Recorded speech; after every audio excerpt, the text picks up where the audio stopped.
नमस्कार। एडुजा में आपका स्वागत है। 1915 में भारत लौटने वाला यह व्यक्ति कोई सेनापति नहीं था, कोई क्रांतिकारी नहीं था। फिर भी उसने आने वाले वर्षों में ब्रिटिश शासन की नींव हिला दी। यह थे महात्मा गांधी।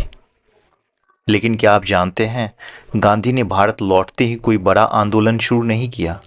1915 से 1917 तक का समय गांधी के लिए सोचने, समझने और अपने राजनीतिक दर्शन को तैयार करने का काल था। इस वीडियो में हम समझेंगे गांधी का भारत आगमन, उनका राजनीतिक दर्शन और यह कि कैसे सत्य, अहिंसा और सत्याग्रह आगे चल के एक जन आंदोलन की नींव बनी। अगर आप गांधी को सिर्फ आंदोलनों से नहीं, विचारों से समझना चाहते हैं तो यह वीडियो आपके लिए है। चलिए शुरू करते हैं। नमस्कार। आज हम एक ऐसी इंसान की कहानी जानेंगे जो 1915 में भारत लौटा और उसने देश की तकदीर ही बदल दी, वो भी बिना किसी तलवार या तोप के। तो चलिए इस दिलचस्प कहानी में जरा गहराई से उतरते हैं। जरा सोचिए, साल है 1915। एक 45 साल का आदमी अपनी जिंदगी के 21 साल विदेश में बिताकर अपने देश लौटता है। वो कोई राजा नहीं है, कोई सेनापति भी नहीं, वो तो बस एक वकील है। उसके हाथ में ना कोई तलवार थी, ना ही उसके पीछे कोई सेना खड़ी थी। उसकी असली ताकत किसी बाहरी चीज में नहीं, बल्कि उसके अंदर, उसके विचारों में थी। और फिर भी देखिए, इसी एक अकेले इंसान ने दुनिया के सबसे ताकतवर साम्राज्य यानी ब्रिटिश राज की बुनियाद हिलाकर रख दी। ये व्यक्ति था मोहनदास करमचंद गांधी, जिन्हें हम और आप महात्मा के नाम से जानते हैं। तो चलिए कहानी शुरू करते हैं उस ऐतिहासिक दिन से।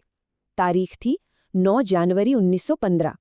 एसएस अरेबिया नाम का जहाज बंबई के अपोलो बंदरगाह पर आकर रुकता है और उसी दिन 45 साल के गांधी भारत की धरती पर कदम रखते हैं। ये दिन इतना ज्यादा अहम है कि आज हम इसे प्रवासी भारतीय दिवस के तौर पर मनाते हैं। अब देखिए, एग्जाम्स के लिए ये साल याद रखना जरूरी है ना? तो इसके लिए एक बड़ी मजेदार ट्रिक है। 1915 के सारे अंकों को जोड़िए। 1 + 9 + 1 + 5 क्या आया? 16। तो बस पुरानी कहावत 16 आने सच की तरह याद रखिए। 16 आने गांधी भारत में, मतलब अब गांधी पूरी तरह से भारत के लिए यहीं थे। अच्छा, भारत आने से पहले गांधी थे कहाँ? वो पूरे 21 साल दक्षिण अफ्रीका में थे। एक बहुत बड़े इतिहासकार हैं चंद्रन देवनेसन, उन्होंने कहा था, South Africa was the making of the Mahatma. मतलब दक्षिण अफ्रीका ही वो जगह थी जिसने गांधी को महात्मा बनाया। वो उनकी एक तरह की पॉलिटिकल लैब थी। उनका सफ़र वहाँ 1893 में एक नौजवान वकील के तौर पर शुरू हुआ था और अगले 21 सालों तक यानी 1914 तक उन्होंने वहाँ न सिर्फ रंगभेद का सामना किया, बल्कि भारतीय समुदाय को एक साथ जोड़ा, उन्हें संगठित किया। और जब वो वहाँ से निकले ना, तो अपने साथ एक जबरदस्त हथियार, एक शक्तिशाली विचार लेकर आए, जिसका नाम था सत्याग्रह। यहाँ एक बात समझनी बहुत जरूरी है। गांधी को पैसिव रेजिस्टेंस यानी निष्क्रिय प्रतिरोध शब्द पसंद नहीं था। क्यों? क्योंकि उन्हें लगता था कि इस शब्द से कमजोरी की बू आती है। इसीलिए उन्होंने एक नया शब्द बनाया, सत्याग्रह। इसका मतलब था सत्य की शक्ति या ट्रूथ फोर्स। ये कोई पैसिव चीज नहीं थी, बल्कि अपनी भीतरी ताकत का एक एक्टिव प्रदर्शन था। और देखिए, एक और छोटी सी ट्रिक। दक्षिण अफ्रीका यानी साउथ अफ्रीका के नाम में ही उनके फलसफे का राज छिपा है। एस से सत्य और ए से अहिंसा। ये दोनों सिद्धांत, ये दोनों पिलर्स उनके दक्षिण अफ्रीकी अनुभव की ही तो देन थे। तो जब गांधी भारत लौटे, उन्होंने आते ही कोई आंदोलन शुरू नहीं कर दिया। नहीं, उन्होंने अपने राजनीतिक गुरु गोपाल कृष्ण गोखले की सलाह मानी। चलिए देखते हैं कि वो सलाह आखिर थी क्या। गोखले जी ने गांधी से साफ साफ कहा, 1 साल तक पूरे भारत में घूमो, अपनी आंखें और कान खुले रखो, लेकिन अपना मुंह बंद रखो। इसका सीधा सा मतलब था कि भाई पहले देश को समझो, लोगों को जानो और उसके बाद ही कोई राजनीतिक कदम उठाना। किसी भी लीडर के लिए ये सबसे बड़ा सबक था। और गांधी ने बिल्कुल ऐसा ही किया। 1915 से 16 तक उन्होंने पूरे भारत की यात्रा की, और वो भी तीसरे दर्जे के रेल डिब्बों में, आम लोगों के साथ। उन्होंने खुद को कोई कमांडर नहीं, बल्कि एक छात्र कहा। उन्होंने अपने आंखों से गरीबी देखी, समाज का बंटवारा देखा और ब्रिटिश राज की असली जमीनी हकीकत को समझा। अब जब गांधी ने भारत को इतनी गहराई से समझ लिया, तो वो अपने उन सिद्धांतों को लागू करने के लिए तैयार थे जो उन्होंने दक्षिण अफ्रीका में तैयार किए थे। ये उनके 3 सबसे बड़े हथियार थे: सत्य, अहिंसा और सत्याग्रह। तो पहला अस्त्र सत्य।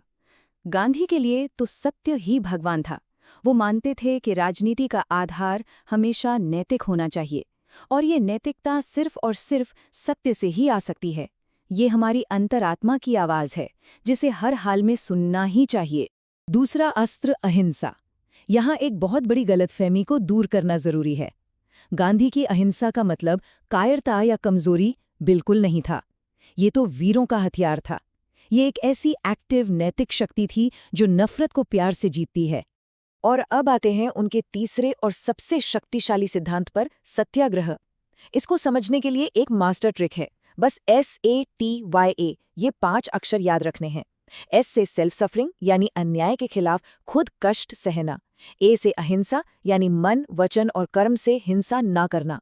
T से ट्रूथ यानी हमेशा सच के साथ खड़े रहना। Y से यूथ एंड मास सपोर्ट, क्योंकि कोई भी आंदोलन बिना युवाओं और जनता के कामयाब नहीं हो सकता। और आखिर में A से अपील टू द कॉन्शियंस, यानी अपने विरोधी के दिल और दिमाग को जीतने की कोशिश करना। बस यही है सत्याग्रह का पूरा फलसफा। तो अब सवाल ये उठता है कि 1915 से 1917 तक गांधी ने किया क्या? क्या ये 2 साल यूं ही चले गए? नहीं, बिल्कुल नहीं। ये तो बड़े तूफान से पहले की शांति थी। ये तैयारी का दौर था। आप इसे गांधी का थिंकिंग मोड कह सकते हैं।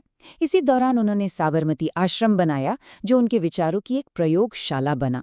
1916 में उन्होंने बनारस हिंदू यूनिवर्सिटी में अपना वो मशहूर भाषण दिया, जिसमें उन्होंने पहली बार खुलकर आम जनता की राजनीति की बात की।